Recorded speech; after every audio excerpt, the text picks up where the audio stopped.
After the breakup of the Greek culture, the Greek philosophy was divided into three main schools: Hedonism, Skepticism, and Stoicism. The first of these schools is Hedonism, or Epicurianism, named after Epicurus, and what Epicurianism means is that the pursuit of pleasure with no corresponding pain is the highest good and the purpose of a human life. Skepticism, which means that humans don't know anything, and we should act as if we know nothing. The third school is Stoicism. Stoicism is noble philosophy for military men, an excellent philosophy for those who intend to be virtuous. It's the endurance of pain and hardship without the display of feelings and without complaint. Regard nothing else, not even in the smallest degree, but right and reason, and always to remain the same man, whether in the sharpest pains, or after the loss of a child, or in a long disease. In our modern world, we have a hedonistic approach toward life. Our greatest sources of pleasure are eating junk food, alcohol, drugs, and sex. Stoics rejected pleasure, and they viewed those who sinned from lust and conquered by pleasure are fragile. The Stoics lived according with nature. They don't fear death. They fear only if they give up their moral obligations and responsibility. They believe that they cannot control the outside world. They cannot control the movements of the sun, the weather. They cannot control other people, society. They deal with the world as it is, rather than imagining an ideal society. The only thing human can control is himself, his intentions, and the wise man is one who can manage his soul and take moral responsibility for his actions. A wise man should never worry about tomorrow, since it's not under his control. A Stoic man is only afraid of being a slave to lust, desire, and emotions. How have you behaved toward the gods, toward your parents, your brothers, your wife, your children, your teachers, those who educate you, your friends, your inmates, your domestics? Have you never said or done anything unbecoming toward any of them?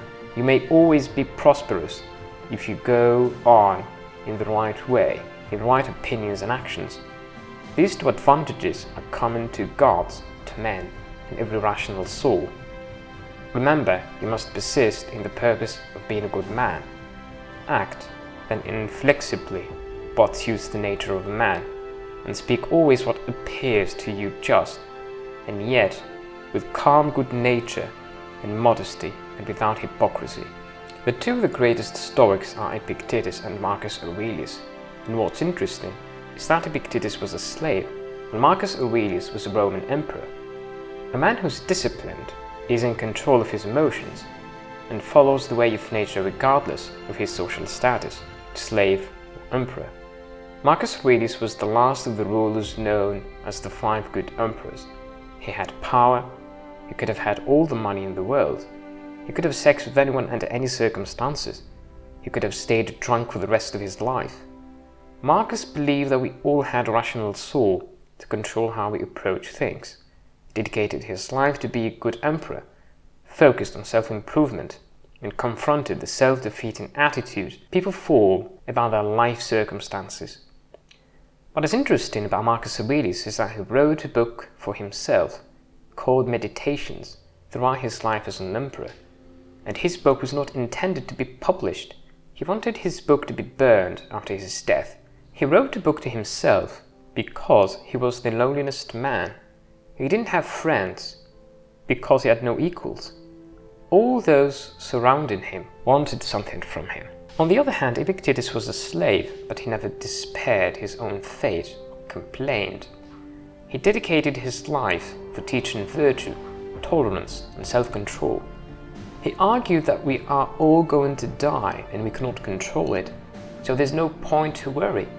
As long as you follow the way of nature, as long as you live to your best potential, then you are a good man and you should not worry about anything else. Live a good life. If there are gods and they are just, then they will not care how devout you have been, but will welcome you based on the virtues you have lived by. If there are gods but unjust, then you should not want to worship them. If there are no gods, then you will be God, but will have lived a noble life that will live on in the memories of your loved ones. Marcus Aurelius had an agnostic approach to the idea of God. He said, "If there are no gods, and this world is just atoms and void, then what difference does that make to what happens to you or anyone else? If it is what it is, then there is nothing to be afraid of. If there are gods, then they won't hurt you if you live a virtuous life. If there is an afterlife, and you behaved immorally, sinned, or offended, then you have no one to blame but you, and the hurt is to yourself, because you are the only responsible for your behaviors. If you have a good soul and your life is worth living, the gods won't punish you for that."